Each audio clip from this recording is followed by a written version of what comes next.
Paraguay, pero da los elementos y las bases para poder entender por qué el Paraguay tiene, o cómo el Paraguay se defendió con relación a la posesión y propiedad del Chaco paraguayo. ¿Ok? Entonces, esa clase no quiero mezclar con otra porque le va a ser un poco tedioso, ¿verdad? Y no me van a prestar atención. A ver si podemos construir algo didáctico que pueda permitir seguir el hilo sin cansarnos. Entonces, vamos a tocar solamente esos últimos puntos de la lección 2 y después ya los estaremos liberándonos, ¿no? Para este viernes, el cual anuncian lluvias de vuelta. Bueno, comenzamos, si les parece. Sí, doctor, vamos a arrancar nomás ya. Ok. Las invasiones inglesas. Vamos a comenzar con, o exponiendo primero, ¿a qué nos referimos con una invasión inglesa? Nosotros en las clases anteriores habíamos hablado de la situación de Asunción y en donde luego de la Revolución Comunera se habían tomado ciertas medidas a más de la situación que se genera con Hernando Arias de Saavedra, en el cual perdemos el litoral atlántico. Entonces, a más de la pérdida del litoral atlántico, tenemos la situación de las revoluciones comuneras y las medidas que se tomaron desde Perú. Y a esto se suma la creación del virreinato del Río de la Plata y que Asunción deja de ser el centro administrativo de la región para pasar a depender enteramente de Buenos Aires. ¿Okay? Entonces, ¿qué genera este estadio? Tenemos una de las medidas que tenía la colonia española y que fue causa de la revolución o de las revoluciones independentistas que asolaron la región un poquito más después de 1800, es el monopolio económico. España había hecho un monopolio industrial y comercial con todas sus colonias. O sea, nadie podía vender nada solamente a España. O sea, si nosotros sacábamos mercaderías de aquí, lo sacábamos a los efectos de vender en la propia América. Si sacábamos hierba mate, por ejemplo, no se consumía en ningún otro lugar del mundo, se volvía a consumir nuevamente en la América. No así el tabaco, que sí era muy apetecible, y entonces esto salía nuevamente hacia Europa, ¿verdad? Pero iba por España, iba necesariamente a España, a los puertos españoles, y así con todos los productos. Entonces generaba un mercado que genera. ¿Qué pasa con el precio al tener un mercado reducido? ¿Qué creen que pasa con el precio? ¿Es real o es artificial? Artificial, doctor. ¿Por qué es artificial, Darío? Porque ¿Absalón o Darío? Absalón Darío es mi nombre, profesor. ¿Cómo preferís que te diga? Tengo el honor de llevar los dos nombres de mis dos abuelos. Espectacular. Y perfecto. Queda en mi decisión entonces el término. Sí, doctor, así es. Dale, pues, ¿cómo se...? Entre paréntesis, los dos es combatiente de la guerra del Chaco. Ah, qué bueno. Qué orgullo. Si vos tenés pocos oferentes, perdón, pocos compradores, el precio va a ir abajo, van a manejar el precio, van a manejar los compradores, van a imponer un precio. ¿Y quién sí tenía muchos compradores? España. España, claro. Automáticamente, si tenemos que mandar todo ahí, ellos van a tener una disponibilidad grande del producto y ellos van a poder ¿Y qué exportar significa? a cualquier parte del mundo y van a tener el precio alto.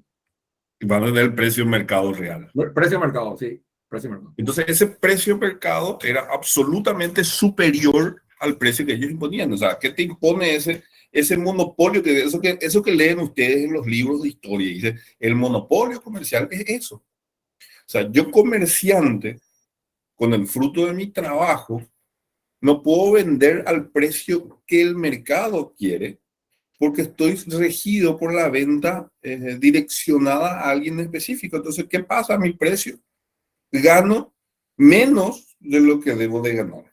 Y a veces la sensación de merecer más es más peligrosa que el mismo hecho de merecerse más. ¿Sí me explico? O sea, si ustedes están trabajando en un lugar, o sea, nunca van a estar satisfechos con el salario que ganan, ¿verdad? Entonces, más todavía si ustedes creen o tienen la sensación o la íntima emoción de que tienen que ganar más o por lo menos tener una mejor condición. Entonces, en ese escenario, la infelicidad va a reinar y no va a pasar mucho tiempo para que pasen mal todos los compañeros de trabajo o para que termines renunciando de tu trabajo. Entre paréntesis nomás, doctor, quiero comentarle algo. Sí. Algo que ocurría antes de la exportación de carne en el Paraguay, o cuando por cuestiones de la fiebre aftosa no se podía exportar la carne del Paraguay. Todos los años los desmamantes salían, pues ya sabías a qué precio ibas a vender. Sí. $100 salían los desmamantes. Eso sabías ya. Entonces vos, cuanto más desmamantes producías, más ganabas. Pero no por la calidad de tu desmamante se te pagaba más. Vos ya sabías que iba a salir $100. Si vos tenías un desmamante raquítico, te salía $100. Y vos tenías un desmamante para exportar la carne a Australia y te salía $100, no, lo que desalentaba la producción, o sea, le desalentaba al productor. El productor, claro, le desalentaba al productor en invertir en genética, en invertir en todas esas cuestiones. Entonces, se quedaba, cualquier desmamante salía $100. Voy a mantener nomás, tener un desmamante, sea cual fuera la calidad. Bueno, ¿qué es lo que hace este profesor loco que me viene a hablar de economía acá? Y nosotros ni historia diplomática tenemos que estudiar. Las ciencias sociales abarcan todos los ramos de la ciencia social, todos los ramos. Acá tenemos que, si ustedes quieren realmente investigar sobre eventos y sucesos, deben de tener conocimiento de sociología, antropología, lingüística, derecho, economía. Las concepciones o corrientes económicas que nacen a partir de los eventos que estamos estudiando ahora, en 1800, son lo que van a marcar para el futuro los eventos sucesorios. A partir de ahí nace la corriente marxista, que no es una corriente económica pura, es una corriente social, ¿verdad? Y sus contraponientes al exponer sus posiciones con relación al mercado. ¿Por qué? Porque tratan de exponer cómo se desenvuelve la sociedad en un determinado momento y de una determinada forma. De Alemania pasamos a Francia y ahí se genera esa lucha de la corriente histórica alemana versus el positivismo francés, con Augusto Comte y demás, y ahí comienza la discusión sobre la concepción de una sociedad. ¿Qué pasaba con nosotros antes?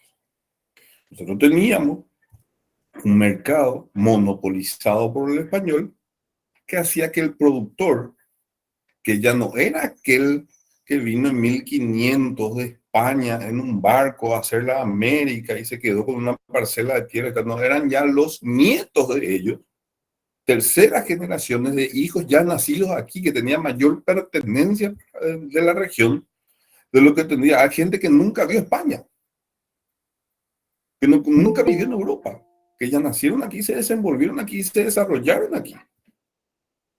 Entonces esa mixtura de alguien que venía así de España a mandarle y ordenarle hacer determinadas cosas, de determinada forma las cosas, entonces generaba una antipatía ¿Qué es una antipatía? Y es un estado emocional en donde la sociedad no estaba a gusto. Bueno, ¿qué pasa? Vamos a lo económico, ¿verdad? ¿Qué pasa con esta sociedad que solamente tenía que vender en un lado? Paraguay peor, porque Paraguay tenía el puerto preciso de Santa Fe, encima tenía todas las medidas administrativas que se le impuso, que hacía que el producto que salía de Paraguay se venda a un precio irrisorio en el puerto de contenedor. ¿Quién ganaba con esa intermediación? Y el porteño, el que vivía en Buenos Aires, el que estaba en el puerto, el que colocaba definitivamente el producto en España. Y ese que estaba en España, otra vez ganaba el triple, porque él sí ya especulaba con el precio. ¿Entienden? Entonces ahí se generaba un descontento. Entonces, ¿qué hacía? No con el productor paraguayo, pero sí con el productor de Buenos Aires. ¿Qué pasaba con él? Y él tenía dos opciones. O producir más, así como nos explicó el compañero Absalón, ¿verdad? Producir más para ganar más, pero él sabe que va a vender siempre a un mismo precio. O buscar vender por abajo, ceder el comercio. Y nosotros siempre tuvimos aquí representantes ingleses o de la banca, sobre todo americana, para inmiscuirse en esas cuestiones. Cuando ustedes conocen el término República Bananera, sería interesante que investiguen para poder entender cómo estas corporaciones construyen empresas que actúan directamente sobre un polo social. ¿Cómo se construye el término de República Bananera para, sobre todo, América? A grandes rasgos le explico, es un marinero americano que vino y encontró la banana acá, en América Central realmente. Lleva la banana a Nueva York y fue furor la banana. Y así nace Latin American Food Company. Y así otras tantas que también estaban en Paraguay, que trabajaban posterior a la independencia paraguaya. E intervienen directamente. Bueno, volviendo a la cuestión de 1800, entonces vos tenías un pueblo que tenía varios ricos, varias personas ricas. El que especulaba con los productos del interior, entre ellos Paraguay, para venderla a España, y el que directamente ya comerciaba por abajo, haciendo, vendiendo a espaldas de España a cualquier mercado, específicamente a los ingleses. Entonces eso generaba una discusión permanente entre la forma de tener el poder. Porque estos comerciantes, al igual que lo que ocurrió en la Revolución Francesa, obtuvieron una capacidad económica determinada, pero no así una capacidad política determinada. Y allí es donde se hace discutible la cuestión. Y ya recorrían por la región los libros de la Ilustración, los conceptos de contrato social de Rousseau, los conceptos de República de Montesquieu, la división de poderes. Entonces, conceptos que venían y hacían que todos los virreinatos se encuentren en una situación complicada. Y de ahí que América no tenía una fuerza militar suficiente para contrarrestar cualquier ataque, por más que España ya hace muchísimo tiempo estaba en guerra. Porque Napoleón Bonaparte, antes de que ocurran los eventos de 1811, 1810, 1811, que toma la península ibérica, era amiga y estaba en sociedad con la monarquía española. Y estaban en guerra ¿con quién? Con Gran Bretaña. se disputaban qué cosa. ¿A dónde nunca pudo entrar Napoleón? A Gran Bretaña. Entonces, la única manera que tenía Napoleón Bonaparte de poder llegar a la Gran Bretaña es adueñarse de los mares. ¿Y quién tenía la capacidad suficiente de adueñarse de los mares y disputarle los mares a Gran Bretaña? España. Entonces, esa coyuntura político-militar que se daba en Europa no se daba acá, porque acá estábamos en otra cosa, no le dábamos armas al pueblo porque el pueblo estaba en esa situación de descontento.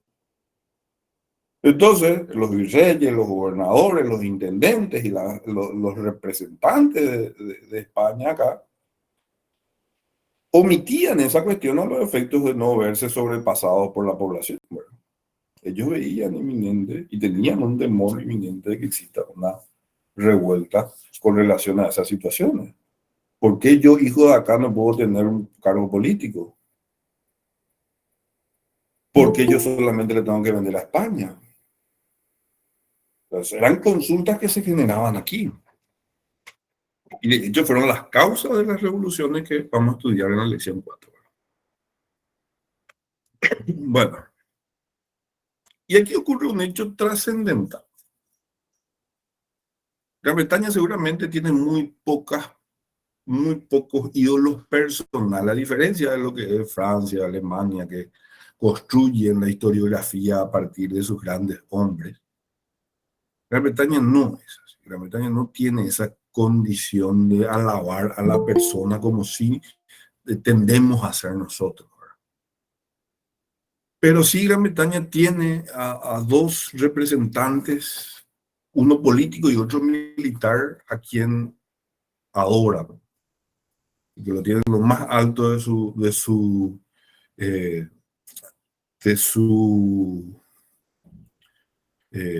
idolatría, ¿verdad? Y son Winston Churchill y el otro es el almirante Nelson. Adelante, Marcelo.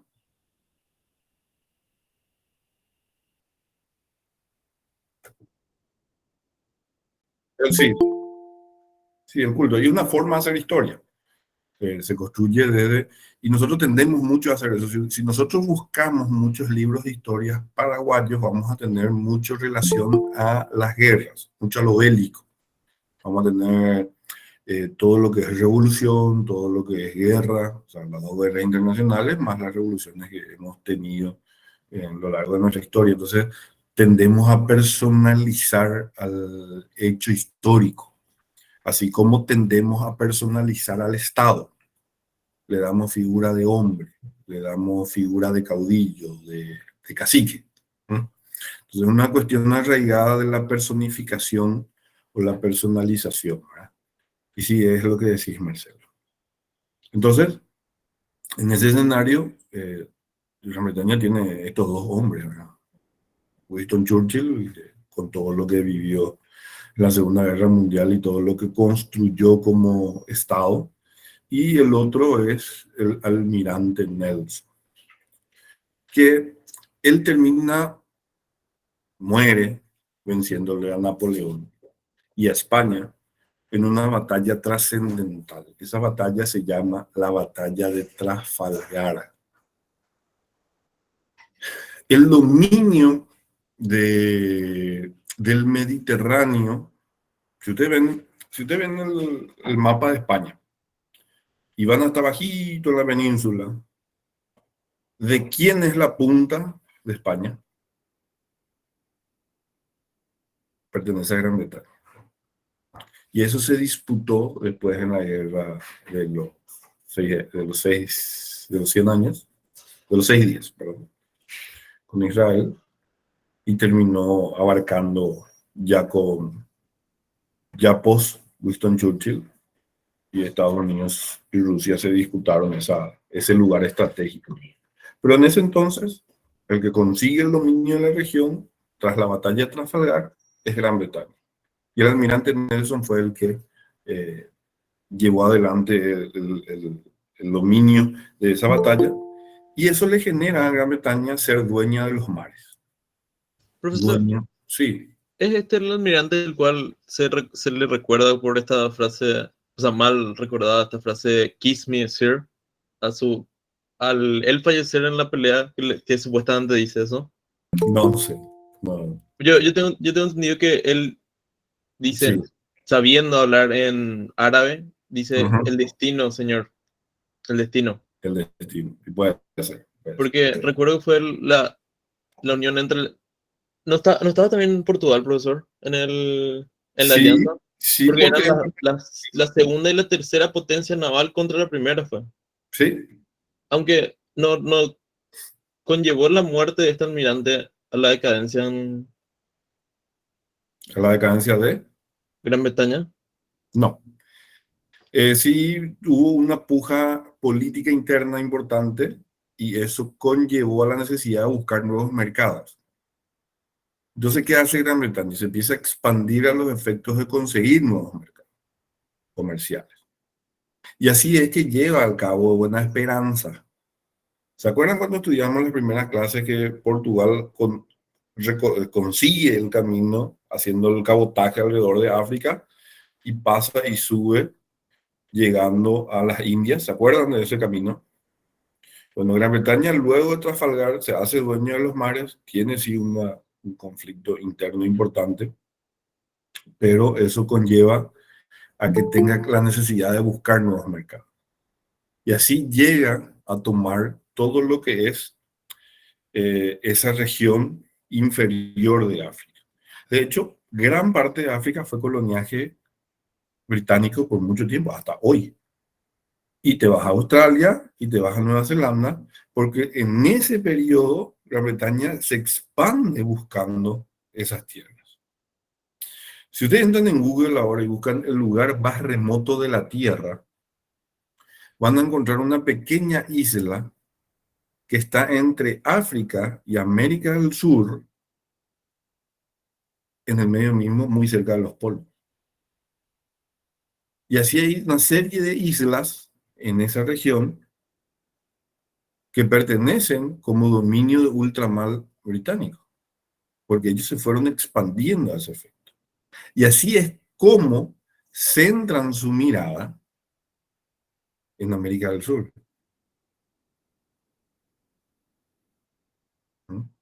Ese hecho de que ya no le puedan disputar ni Napoleón, ni España, ni mucho menos Portugal. Parece que en España y Portugal hay una cuestión de primos muy cercano, si bien la Casa de Braganza ya estaba muy separada de la Casa de Madrid. Sin embargo, había una afinidad en el idioma, en la posición geográfica, muy cercana a España. Bueno, entonces ellos se posicionan geográficamente en la parte inferior del mundo, tratando de buscar estos nuevos mercados. Estas tierras, estas islas que le estoy diciendo, no le producirían un comercio importante. Pero sin embargo, le llega la noticia de que todavía en América había muchas riquezas. De hecho, se comerciaba mucho con plata, lingotes de plata, lingotes de cobre y hasta oro. La zona de Portugal, que corresponde a Brasil, hoy denominada Minas Gerais, eran una serie de minas que producían y producían y producían hasta diamantes. De hecho, Villarrica del Espíritu Santo se llama así porque está donde se hace la fundación de Villarrica, posterior a Maracayú, posterior a Salto de Guairá. En teoría está en la misma línea de lo que sería Minas Gerais y se creía que en esa zona también había la capacidad de tener esas mismas riquezas. De ahí el nombre Villarrica. ¿Mm? Entonces,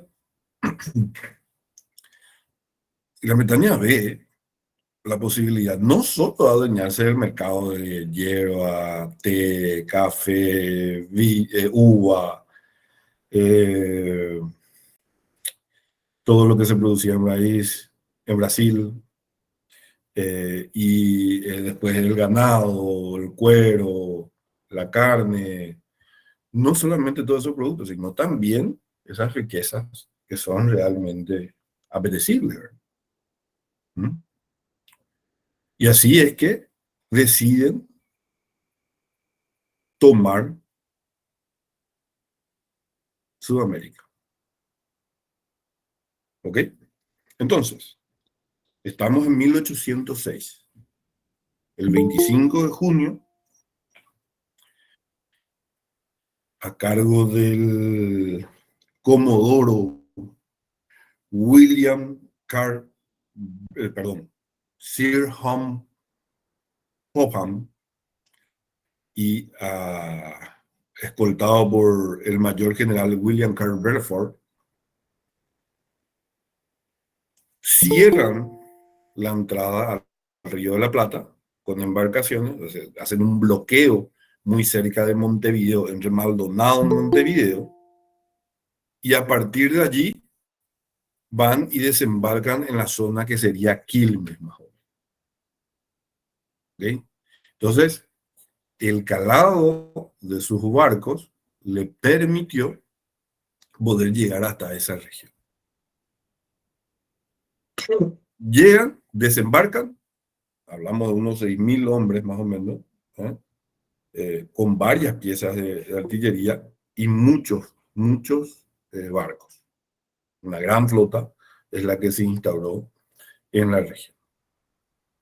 De hecho, bajan, van a Ensenada, toman sin mucha oposición, como le dije, la fuerza regular acá no estaba capacitada o no tenía la capacidad de poder hacer fuerte o frente a un ejército entrenado como el británico. Los casacas rojas, con soldados asalariados, o sea, su profesión eran ser soldados, un ejército regular, formado y con experiencia en guerra, es la que hace el desembarco en Sudamérica. ¿Y qué teníamos al otro lado? Teníamos, sí, capitanes que eran en su mayoría españoles, teníamos portugueses al mando del ejército de la corona española, y también teníamos hasta franceses. De hecho, la figura más emblemática que nace en la defensa de Buenos Aires es Liniers, y Liniers era francés. Y se termina convirtiendo en virrey, como vamos a ver ahora, ¿verdad? Entonces, los ingleses desembarcan en Quilmes. Las tropas prácticamente no, si bien hay escaramuzas y hay una confrontación, se dispersaban. No tenían la capacidad de enfrentar a campo abierto a este ejército entrenado. Y Popham, un experimentado comodoro como él, fácilmente logra atacar. De hecho, había un único puente que dividía el riachuelo que hacía cruzar desde Quilmes hacia lo que sería Buenos Aires, el centro mismo de Buenos Aires. En el retroceso terminan reventando ese puente los españoles. Sin embargo, se las agregó Popham para sortear el riachuelo y terminar dentro de Buenos Aires. Y aquí ocurren unas ciertas condiciones de información y desinformación. ¿Ok? España se rinde ni bien este contingente llega a Buenos Aires. Y estamos hablando de máximo 1.200 soldados, el resto estaban en los barcos, ¿verdad? Haciendo el bloqueo y otros tantos que estaban para poder atender a la soldadesca, ¿verdad? Más oficiales. Y era todo. Acá había 30.000 habitantes. Tenías Montevideo de un lado, tenías Buenos Aires y tenía todo el interior para poder sostenerte. Sin embargo, el entonces virrey, el marqués de Sobremonte, no opone resistencia y huye. Este hecho de que el Sobremonte vaya a Córdoba sin sin ejercer una defensa férrea al ataque inglés, ha valido de que muchos de los ciudadanos de Buenos Aires lo tomen por cobarde. Sin embargo, era una medida ya establecida desde antes, pero el pueblo no sabía de eso. Era una medida que se tomaba ante la posibilidad de algún ataque, de que el virrey vaya a Córdoba y de ahí organice la defensa. Cosa que de hecho ocurrió. Sobremonte construyó a partir de allí una defensa, pero lo que ocurrió en Buenos Aires fue mucho más rápido y no lo esperaron a Sobremonte para poder conseguir retomar Buenos Aires. Habría llegado recién el contingente en Córdoba, pero no su séquito, y Popham toma Buenos Aires. De hecho, ordenó a la milicia, al regimiento que la acompañaba, que era un solo regimiento, que tomen el doble de distancia para que parezca que eran más, ¿verdad? Porque eran mucha población y ellos eran pocos realmente.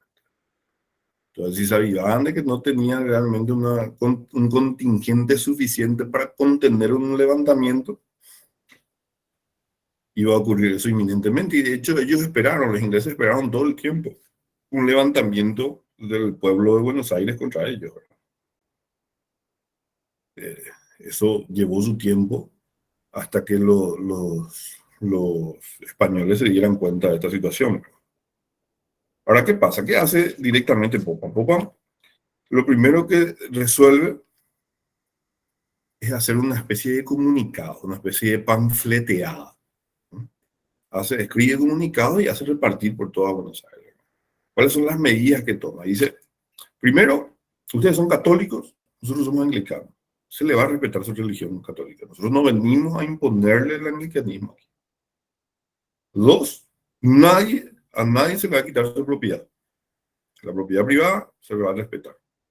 De hecho, ordenó que no existiese saqueo alguno. Ejerció, de hecho, de policía en Buenos Aires durante ese periodo. Todo derecho individual va a ser protegido y el cabildo va a continuar. ¿Quiénes conformaban el cabildo? Y conformaban gente comerciante, ¿verdad? Los comerciantes de Buenos Aires, los porteños. Entre ellos Azuaga, por ejemplo, uno de los más ricos de la zona.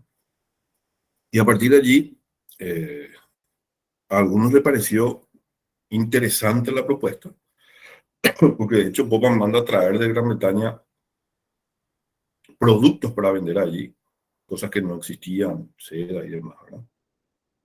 Y contrapartida, consiguieron los comerciantes vender sus productos afuera, lejos del monopolio español, ¿verdad? Entonces, se miró con cierto escepticismo, pero el hecho insalvable, insuperable de la toma de Buenos Aires allí, era el hecho de la religión. La religión no era negociable, estaba tan arraigada que los católicos, si bien eran cristianos, no los reconocían como cristianos, los reconocían como herejes. Entonces, a partir de ese estadio es que se genera un descontento y una necesidad de retomar Buenos Aires. Y así se genera el plan para poder hacer eso. Liniers, de hecho, sale de Ensenada, viene a Buenos Aires, se reúne con varias personas allí, en la trastienda de una librería llamada Valencia. Se había construido una logia y de allí salían diariamente disposiciones, es lo que me dice Hipólito Sánchez Kell. Historiadores argentinos hablan de que Liniers se reúne tanto con Azuaga como con otros representantes de Cabildo y generan un plan interno e externo para poder retomar Buenos Aires, al darse cuenta de la cantidad de que no recibían realmente provisiones ni refuerzos los británicos como para poder sostener su dominio en Buenos Aires. Entonces él va y cruza a Colonia, y de Colonia va a Montevideo para poder construir un contingente para retomar Buenos Aires. De ahí vuelve a cruzar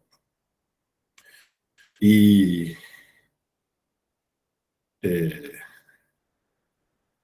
comienza el proceso de retoma.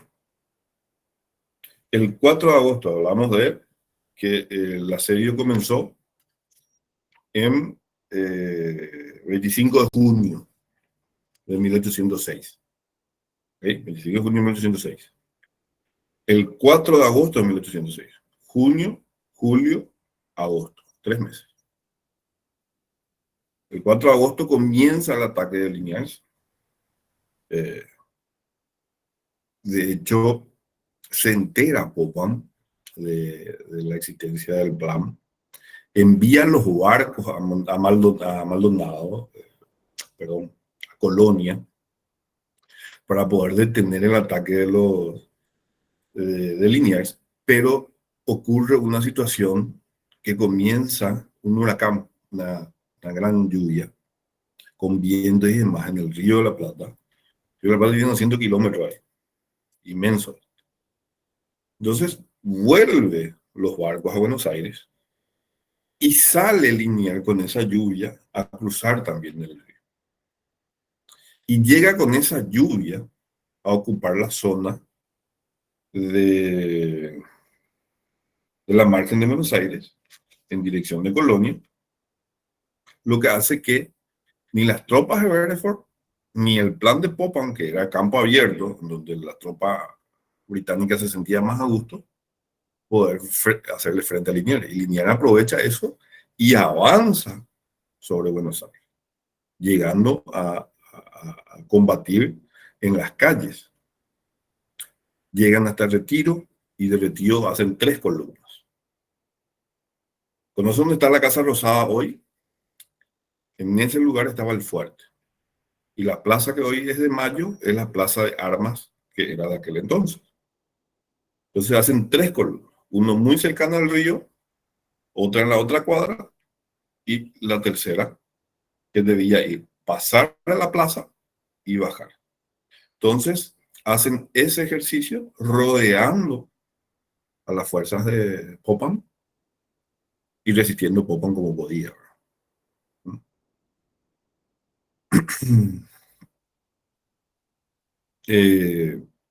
Cuando Popham se da cuenta de que no iba a poder resistir, entonces él pone la bandera blanca.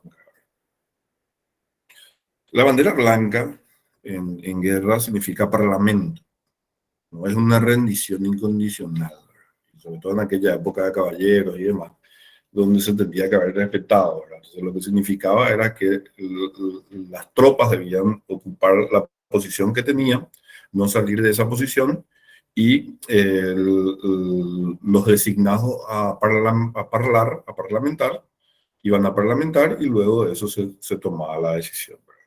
Pero como el ejército de Liniers no era un ejército regular, sino que era milicia adiestrada al efecto, creyeron de que era una rendición incondicional. Entonces, quisieron entrar al fuerte, lo que generó una situación muy tensa, porque si se generaba ahí un intercambio de disparos nuevamente, iba a hacer que mucha gente del ejército de Buenos Aires muera, así como también los que estaban adentro. Sin embargo, se logra contener eso y se llega al Parlamento entre Liniers y Popham, estableciéndose las condiciones de la rendición. Y aquí es donde se genera el conflicto que hace extender la situación. Liniers, si bien consigue militarmente ocupar nuevamente la plaza de Buenos Aires, y la muchedumbre, todo el pueblo de Buenos Aires le tenían andas a Liniers porque fue el salvador prácticamente de Buenos Aires, hizo que su poca sagacidad política no le permitiese resolver la situación rápidamente. Él sí exponía rápidamente los términos de la rendición, que era intercambio de prisioneros. Los prisioneros españoles iban a pasar por Buenos Aires y viceversa, y que el ejército de Popán se iba a retirar sin problema de Buenos Aires, además de que iban a jurar no atacar nuevamente al rey de España y viceversa.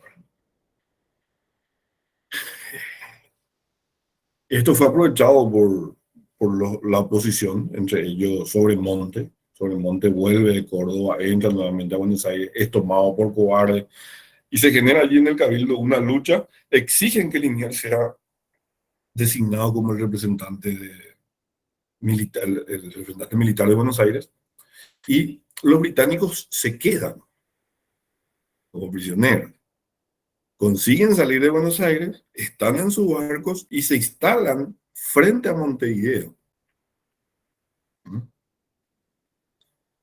Es así como que todo ese 1806, la fuerza militar de Gran Bretaña no se fue. Y de ahí que se genera la idea y la inminente retoma de ataques a partir de Gran Bretaña. Y de hecho así fue. Ahí es cuando comienza toda una movilización en Sudamérica a los efectos de dotarle a Buenos Aires de la capacidad para poder soportar este ataque. ¿Ok?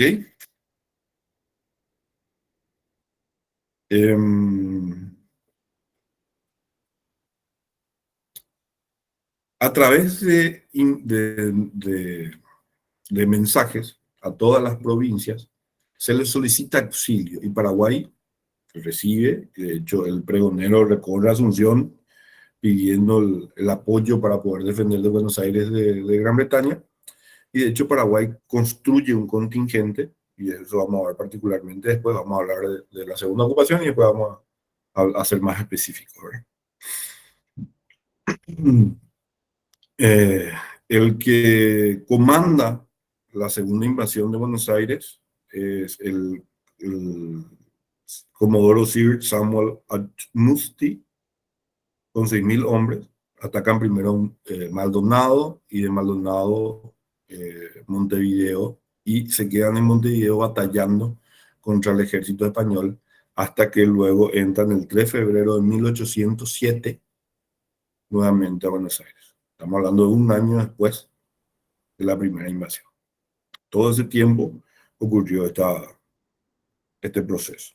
¿Qué hacen los ingleses? Tratan nuevamente de convencer a la población de que la presencia de los ingleses ahí no es someter o subyugar a la población, sino que es de liberar a la población de la situación económica que vivía. Para ese menester incluso realizaron o hicieron tiradas de diarios.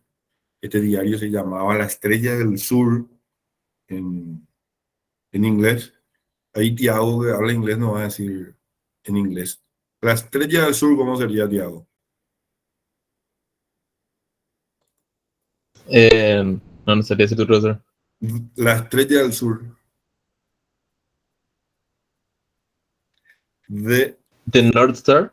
No, the South Star. The Salter Star. Así se llamaba el diario de los británicos. Repartieron. A ver, hoy si vamos a comunicar, ¿cuál es el medio de comunicación? Para mi generación, por ejemplo, de Twitter, ¿verdad? Seguramente para ustedes usan otros mecanismos, otras plataformas para poder informarse o estar al tanto de lo que pasa. En aquella época, ¿cuál era el documento que hacía más fácil la comunicación y llegar a todos? El diario. El diario. Y el diario. Entonces, el Twitter de ellos era el diario, ¿verdad? Entonces ellos lo que usaron es sacar el diario y empezaron. ¿Qué decía, por ejemplo, el diario? Una imprenta de la calle San Diego, número 4, el primer número apareció el 23 de mayo de 1807, o sea, de febrero a mayo, marzo, abril, mayo, 3 meses ya estando ahí. Abogaba por la libertad de comercio, además de tratar asuntos políticos y religiosos. Se repartía profusamente en Montevideo y circulaba también, aunque bajo capa, en Buenos Aires. En cuanto a vosotros, amigos españoles, El gobierno inglés desea vuestra felicidad de todo corazón. Vienen los ingleses no como conquistadores, sino como defensores. Quiere emanciparos de la servidumbre. Volved los ojos de España. Ofrece una pintura de deshonra, infelicidad y humillación. No hay otro refugio que Inglaterra. La libertad es el fundamento de la Constitución inglesa. Acogidos a Inglaterra, tendréis comercio libre de exacciones injustas y de monopolios onerosos. Inglaterra viene como el ángel de la paz, seguido de su séquito natural, la libertad, la tolerancia y la justicia. Este era un artículo, por ejemplo, del Sunday Star. O sea, ese era el mensaje, muy Goebbels, pero era el mensaje que los ingleses traían y repartían en la región a los efectos de que sean aceptados por el pueblo. De hecho, que no era visto, ¿verdad? Era tan fuerte el espíritu religioso con relación al catolicismo que eso era imposible. ¿No? Eso fue lo insalvable, lo imposible de superar. Y ya se tenía aquí ese espíritu de, por un lado, lo que querían la autonomía de manejarse a sí mismos. Por otro lado, sí, vamos a hacer depender de España, pero bajo nuestras reglas, que nos permitan nomás ser virreyes a nosotros también, que nos permitan también el comercio, que liberen el comercio, para que nosotros podamos vender a todo el mundo. Como cayó Montevideo, entonces se alistan y se inicia el proceso de defensa de Buenos Aires, ¿verdad? El pueblo se agolpa frente a Cabildo, piden la destitución sobre Monte, le designan a Liniers nuevamente como comandante, y el segundo de Liniers, ¿saben quién era? ¿Tienen idea de quién era? Un tal Bernardo de Velasco. ¿Sabe quién es ese muchacho? Adelante, Juan. ¿Saben quién era Bernardo de Velasco? No puede ser que no sepan quién era Bernardo de Velasco. Sí, el último gobernador español antes de la independencia. Así es, Luis Carlos. El último gobernador español. De hecho, era el intendente. Él era intendente de las provincias, de las misiones y gobernador de Asunción. De ahí que confluye nuevamente la jurisdicción de las misiones con Asunción.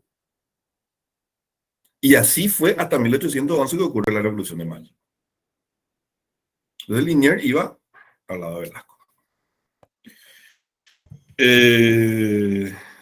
Pero en mayo de 1811, Velasco se quedó todavía en el triunvirato. No, él se queda. Él se queda. Estamos hablando, esto es en 1807. 1807, 1808, 9, 10, 11, 4 años después no fueron la Revolución de Mayo. Sí, sí. ¿Ok? Bueno, y de hecho por eso estudiamos esto. ¿Qué nos interesa a nosotros lo que pasó en Buenos Aires? Y es tan trascendente porque a ese estado de ánimo de la sociedad se le agrega este evento en donde los criollos y nacidos aquí tienen prevalencia y preeminencia en estas batallas. Le da entidad nacional. Se arman y se sienten con la suficiencia de poder exigir lo que ellos consideraban justo. Por eso es tan trascendente este evento. ¿Qué otra situación hubiese pasado? ¿Qué distinto hubiese sido si Gran Bretaña se quedaba en Buenos Aires? Hoy vamos a estar siendo un vasallaje de Gran Bretaña.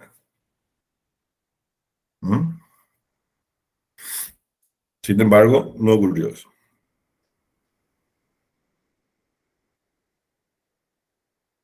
Ya el 30 de junio ocurre el desembarco desde Montevideo a Buenos Aires. Acuérdense, 3 de febrero de 1807, Montevideo. De febrero a junio, el desembarco a Buenos Aires, o sea, cruzar de una costa del Río de la Plata a la otra costa. En ese periodo se arma Buenos Aires y trata de construir una defensa, ¿verdad?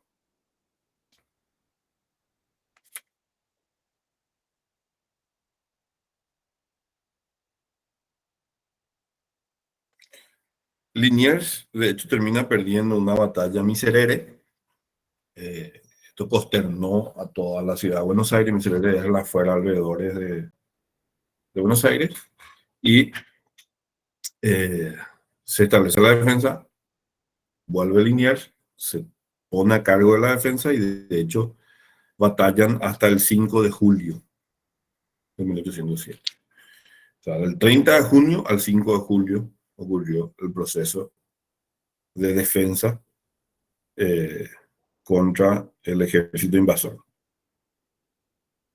Y toda la población se puso en defensa.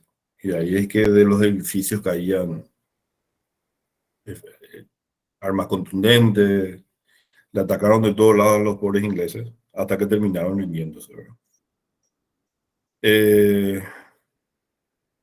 Al caer la tarde del 7 de julio, se rinden los británicos, se ajustan los términos de la capitulación y los británicos evacúan Buenos Aires. Y así termina el proceso de toma de Gran Bretaña a Buenos Aires. El 8 ya amanece y al poco tiempo el Madrid designa a Liniers, francés él, Santiago de Liniers, como virrey de Buenos Aires y el título de conde de Buenos Aires.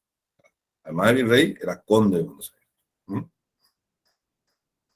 Bueno, esa cohesión de criollos americanos entre argentinos, uruguayos y paraguayos genera una estirpe.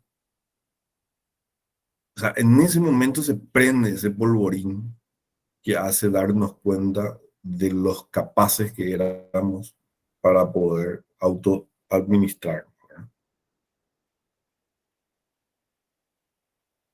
Bueno, para finalizar, voy a hablar de qué hizo Paraguay, cuál fue la cooperación paraguaya en este proceso. Entonces, son dos eventos. En 1806, Popham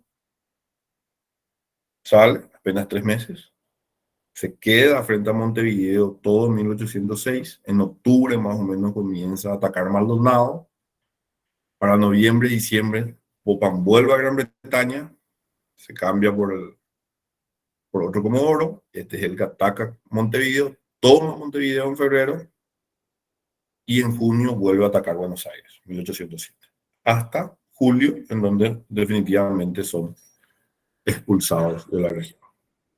¿Ok? Bueno, ¿cuál fue la participación paraguaya? Hemos dicho que el segundo de Liniers era Bernardo de Velasco, ¿verdad? Pero ¿qué más dio la provincia de Paraguay? Hemos dicho que los pedidos de sobremonte fueron establecidos por pregoneros aquí en Asunción y a partir de allí se dieron varios aportes. Un cuerpo de regimiento de voluntarios de caballería, ¿ok? Voluntarios de caballería. Distribuido en 7 compañías y constante de 534 plazas, un contingente bastante nutrido. ¿Quiénes iban al mando? Coronel José de Espínola, segundo, el mayor Fulgencio Pereira, y como ayudante de campo, el veterano Juan de la Cuesta. Parten de Pilar. ¿Y quiénes eran los oficiales? Escuchen bien quiénes eran los oficiales. Fulgencio Yegros, jefe de la segunda compañía. Los capitanes José Fernando Montiel, Cristóbal Insaurralde y Juan Manuel Gamarra. Gamarra, acaso, es el verdadero o más importante ideólogo de la Revolución. Muy determinante. Sin embargo, Gamarra, tenemos que hacer una mea culpa con lo poco de relevancia que le damos a Gamarra. Comandante de la quinta, sexta y novena compañía, el subteniente Benito Villanueva. ¿Y quién eran los alférez? Fernando de la Mora y Gervasio Acosta. Estaba como cadete Antonio Tomás Yegros. Bueno, para que se den una idea de quiénes participaron de estas batallas, quiénes estuvieron y fueron a realizar esta defensa. Fueron incorporados a las tropas regulares de Buenos Aires con su mando y oficialidad, ¿verdad? Cada uno tenía un uniforme distinto y de ahí creo que viene, los uruguayos tenían un color y los de Buenos Aires otro color, los que venían de Córdoba y Tucumán tenían otro color, y un contingente importante se le había dado el uniforme que habían usado los ingleses. Los ingleses históricamente usaban el pantalón blanco y la casaca roja. ¿Ok? Carmesí. Entonces, se cree, y no puedo afirmar, sino que es común que se diga que posiblemente el ejército paraguayo usó eso. De allí que posteriormente el uniforme oficial paraguayo era siempre rojo y blanco. ¿Ok? Bueno. Luego se completó con otros dos regimientos más, con 314 plazas al mando del teniente Pedro Antonio Herrera y capitán Manuel Antonio Cohen. O sea que Paraguay aportó unos 850 hombres más o menos para la defensa de Uruguay y de Buenos Aires. Esa es la cantidad estimada de hombres. Pero no solo eso. Paraguay también, y el Cabildo particularmente, envió a Buenos Aires remesas de fondos. La primera remesa fue de 5.189 pesos, que fue un donativo colectivo, o sea, se juntó plata y se envió eso. La segunda fue de 1.550 pesos más, y el obispo de Paraguay, don Nicolás Videla, envió otros 500 pesos más. ¿Ok? O sea, Juan Bautista Otamendi es el que expone esto. Un total de 7.239 pesos, más 850 hombres, son lo que aportó Paraguay para la defensa de Buenos Aires y de Montevideo. Bueno, antes que nada, quisiera leerle una carta que trae el profesor Hipólito Sánchez Kell, y el cadete Antonio Tomás Yegro envía a Juan Tomás. O sea, ¿para qué quiero leer esta carta?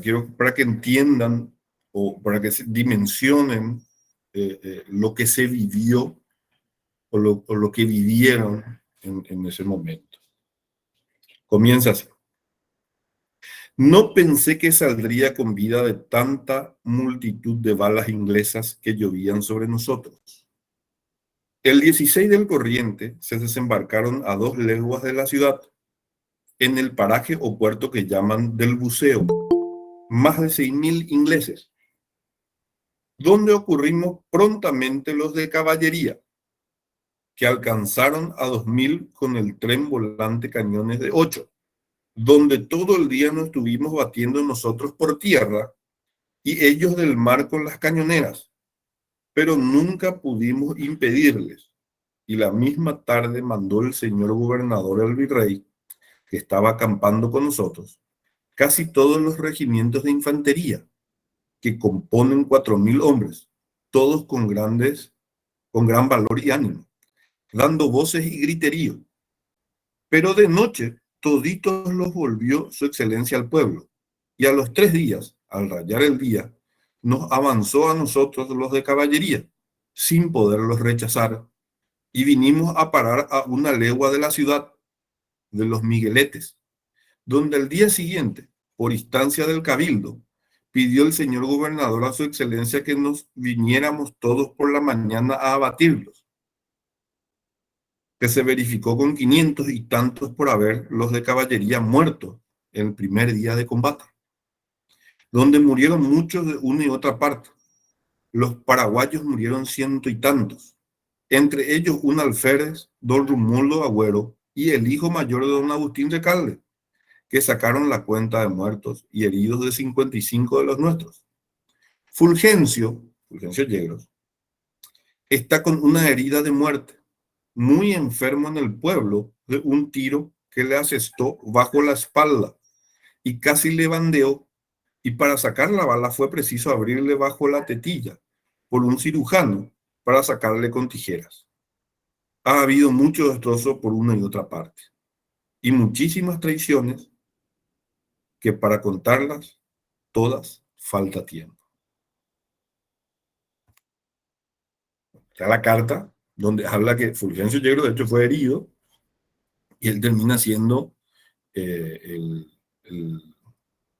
representante más enconado de la revolución y llega a ser presidente vocal junto a Francia. Bueno, entonces, con esto quiero concluir la clase de hoy y quisiera hablarles sobre cómo aparentemente se cree que nace la bandera nacional. Cuando se organizaba la defensa de Buenos Aires, hubo que distinguir a las tropas, ¿verdad? Y aparentemente el contingente que vino de Paraguay se le asignó 3 columnas. Esas 3 columnas tenía una al rojo, otra al blanco y otra al azul como bandera.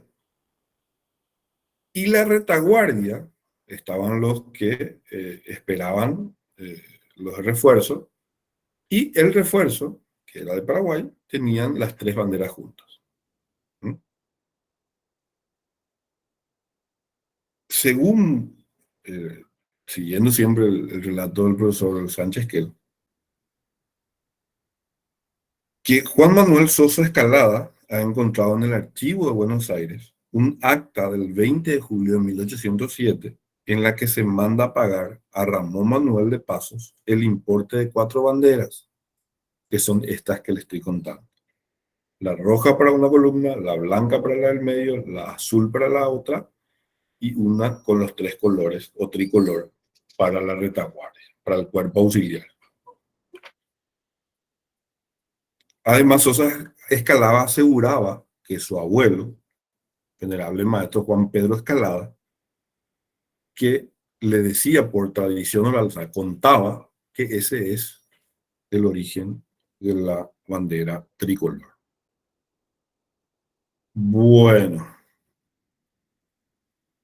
así fue como el proceso que casi hizo que seamos todos, que hoy todos hablemos inglés, fue truncado. Entonces, perdón, profesor. Sí, adelante. Entonces, esa historia de que la bandera se cosió antes ahí en la noche antes de la revolución, ¿eso es cierto? O? Puede ser cierto, pero ¿por qué esos colores? Y sí, ya venía de acá, de la defensa de Buenos Aires. Exacto. Entiendo. Puede ser cierto. Que tenía la roja, blanca y azul. Adelante, Erlis. ¿Qué tal, profesor? En Dale. la batalla de Cerro Porteño, la de Paraguarí, Tacuarí, Sí. también esos colores representaron al ejército paraguayo ante Belgrano. Fueron Sí. utilizados durante esa batalla también esos colores como representación del ejército paraguayo. Así como el rojo. Así como Así el rojo, mismo. así como el rojo del uniforme. Después hay mucho que investigar acá para poder tener certezas. Sobre todo con el tema del uniforme. Y también de los colores de la bandera. Pero esta documentación que nos trae, sería bueno poder hacernos de ese documento y así sí certificar la veracidad del mismo. Bueno, estuvimos a punto de ser todos ingleses. Profesor, Sí, adelante. no sé si vos viste alguna vez la película con Russell Crowe, Capitán de Mar y Guerra, la Mario. costa más lejana del mundo. Sí. Muy buena, más o menos en esa época. Sí, y de hecho emula a lo que ocurre con la teoría evolucionista. ¿Dónde estudió Darwin? Eh, sí, claro, En Chile. en Chile, sí, sí. Ujú. Bueno, entonces, ¿y aquí quién estaba acá? ¿Cuáles fueron los conflictos? El conflicto de Francia con Inglaterra, ¿cuál fue? Uno de los conflictos de Francia con Inglaterra, el doctor Francia habla, no de Estado francés. José Gaspar Rodríguez de Francia. El famoso caso Bonpland. Montblanc, sí. Sí. ¿No? Entonces, teníamos aquí estudiosos Le de... apresó a él, ¿verdad? ¿Cómo? Le llevó a apresar a él. Él quedó preso Sí, por tenerlo por conspirador. sí. ¿No? Él termina siendo preso por conspiración y termina liberándolo con toda la presión internacional encima, con la amenaza de que Inglaterra iba a atacar la Asunción. Bueno, estos eventos son trascendentes, como le digo, para poder determinar el espíritu nacionalista. O sea, aquí supongo que se construye, o sea, aquí se sella con cemento ese arraigo nacionalista del nacido en esta tierra, ¿ok? Con este evento. Porque ahí es consciente de que él debe defender lo que es suyo. Es consciente de que puede. Y es consciente que puede reclamar su derecho. Entonces, esto es lo relevante de tener este evento eh, como antesala a lo que después van a ser las revoluciones de mayo. Y son estos mismos hombres que 4 años después, con la batalla que Derlis no comenta, y que sea un evento raro en esas dos batallas. Cuando Gamarra y Yegros persiguen a Belgrano hasta el Tacuarí y parlamentan posterior a la batalla, luego de la rendición de Belgrano, y dejan ir a Belgrano, se cree que hubo ahí un pacto, acuerdo, con relación a los eventos que se sucedieron después. ¿Ok?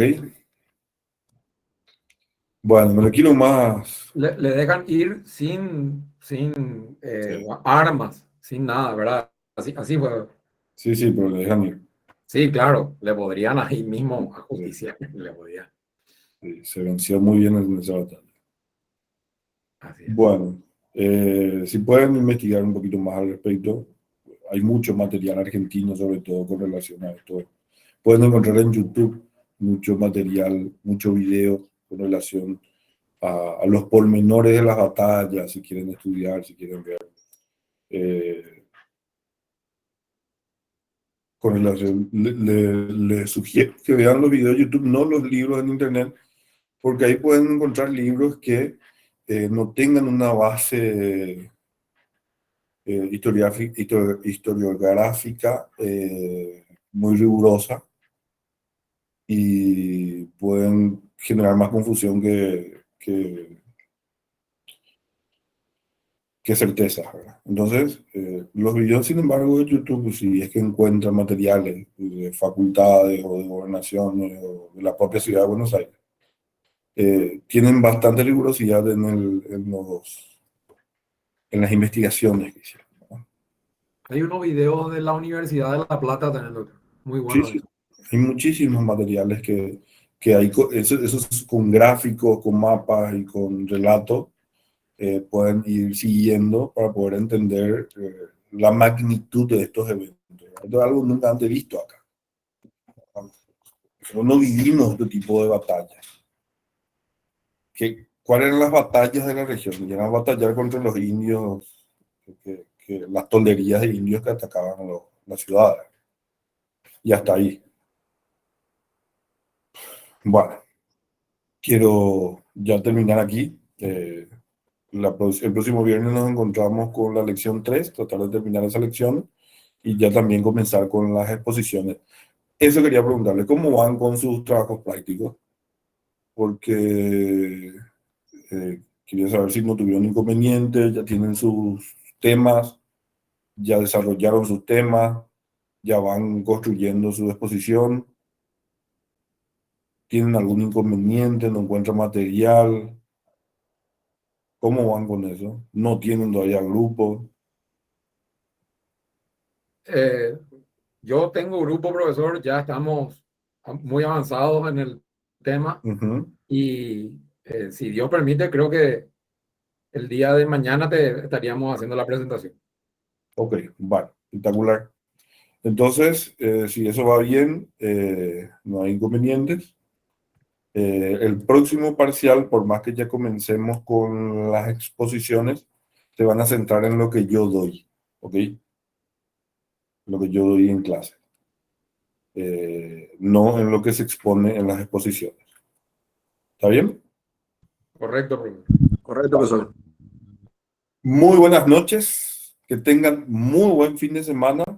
Agradecido por la atención. Espero que haya sido de utilidad y de agrado de ustedes. Entonces nos volvemos a encontrar el próximo viernes. Hasta luego. Muchas gracias, doctor. Gracias, profesor. Muchas gracias, Excelente. profesor. Buenas noches. Muy amable, profesor. Buenas noches, profesor. Fin de semana. Gracias.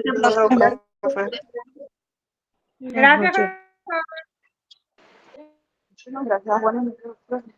Y ahora